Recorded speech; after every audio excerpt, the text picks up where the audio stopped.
أعوذ بالله من الشيطان الرجيم.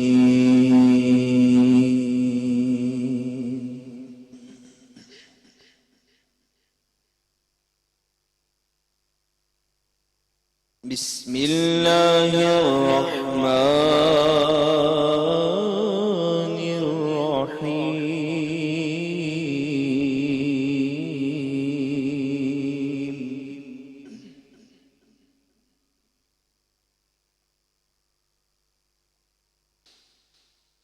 وإذا سألك عبادي عني فإني قريب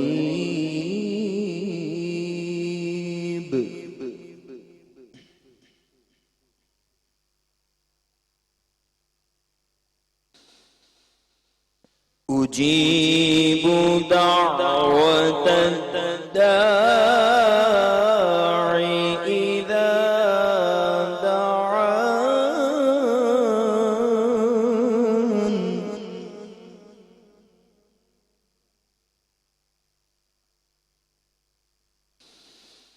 إذا دعاني فليستجيبوا لي وليؤمنوا بي لعلهم يرشدون.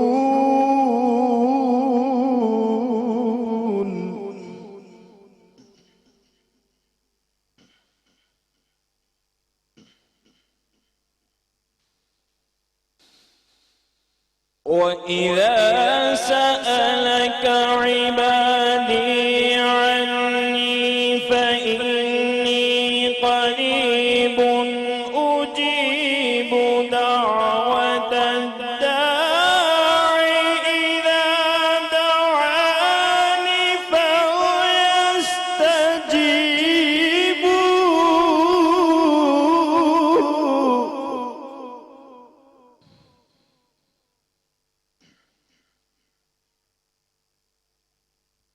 أجيب دعوة الداعي إذا دعاني فليستجيبوا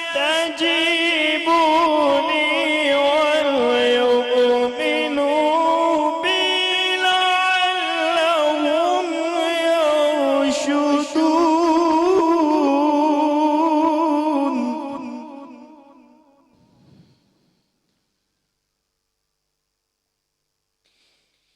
لي وليؤمنوا بي لعلهم يرشدون.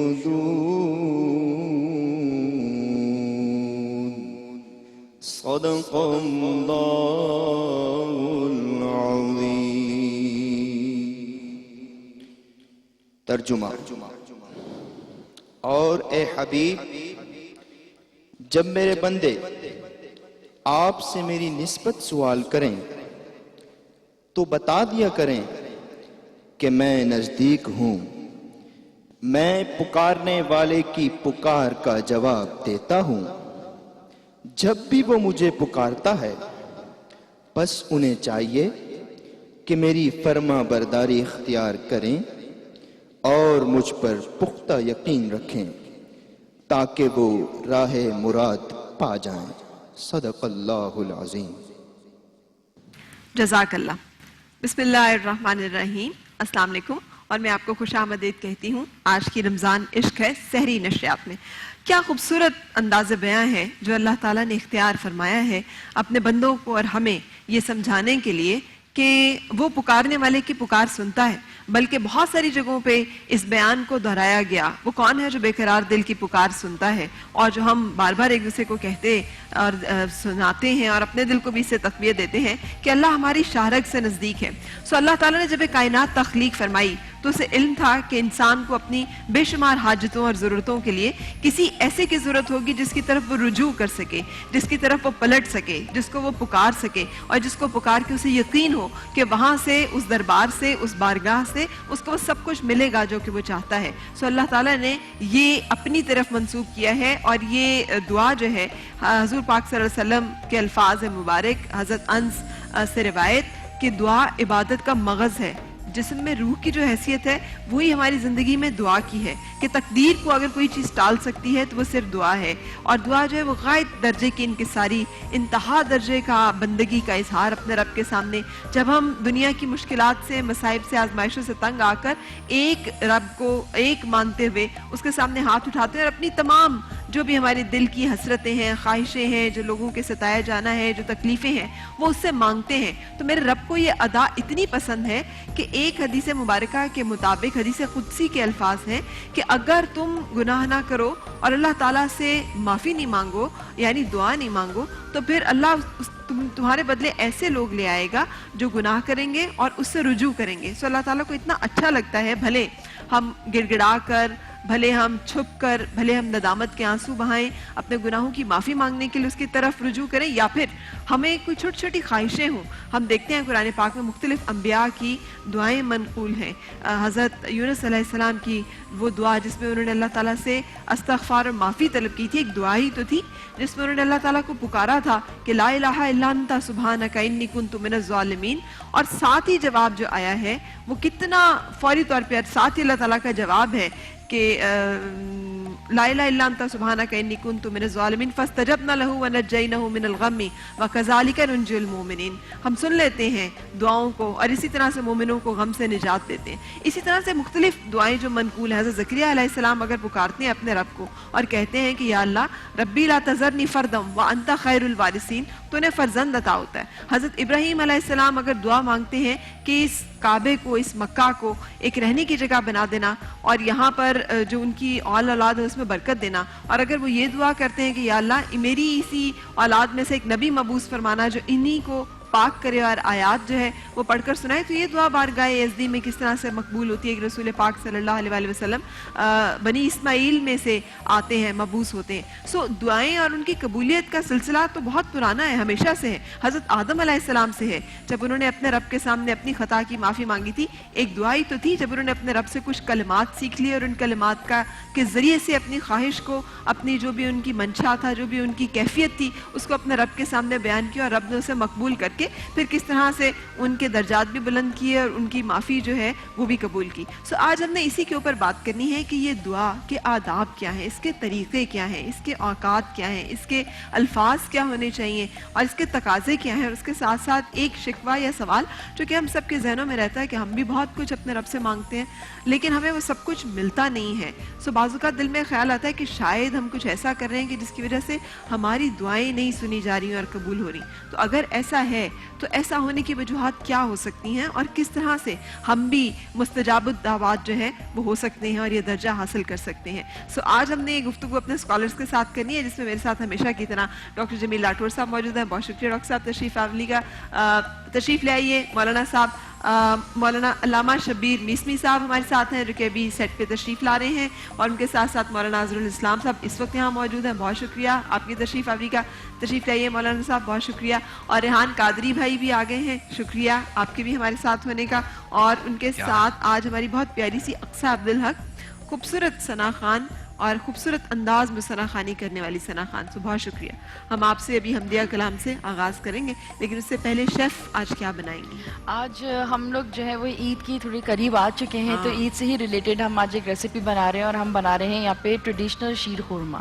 شیر خورما، اور جو صبح ہم سحری میں سب کو سرو کریں گے، کیونکہ ہم اس کے اندر کھجور اور ناریل ضرور اس میں استعمال کریں گے، تو شاید آپ لوگوں کو میرے خیال سے مسکراہٹ آ چکی ہے منہ پہ سب کی، بہت ہی اچھا لگے گا۔ پہلے سے بتا رہی ہیں، ورنہ اس دن آخر میں جب آیا تھا تو وہ مزہ نہیں آیا۔ پہلے سے پتا ہے نا، ویل مینیج اکارڈنگلی۔ ہاں نہیں، اب ہم جلدی بنوا لیں گے تاکہ ہماری سحری آج جلدی شروع کر دیں گے۔ اور آپ کیا بنا رہی ہیں؟ آج میں بتا رہی ہیں ہمیں؟